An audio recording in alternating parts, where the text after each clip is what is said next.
Hi guys! Good morning! Welcome back to our channel mga langga. Matagal-tagal na hindi pa tayo naka-upload mga langga, no? So ngayon mag-upload tayo nito mga langga ng ating dahon ng saging for our suman.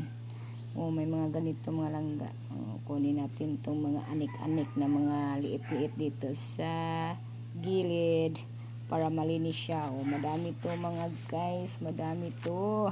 Order for today ating suman na glutinous rice. O diba, halos everyday may order tayo na mga langga, suman.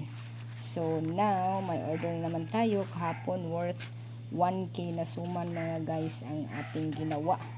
So natagalan talaga ako kahapon mga langga kasi ang dami, 1k na worth 1k na suman kahapon.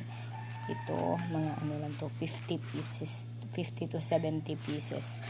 Alright, so may pambigas na naman tayo mga guys. So diba, may pambigas na naman tayo. So kailangan ko tong lagyan pa ng sapal ng lubi.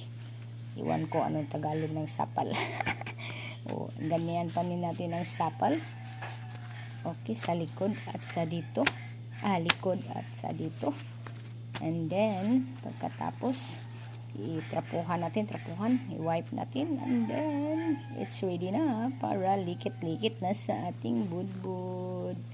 Okay, so thank you so much everyone. That's all for now kasi mag-start na ako na maglinis nitong ating dahon ng saging.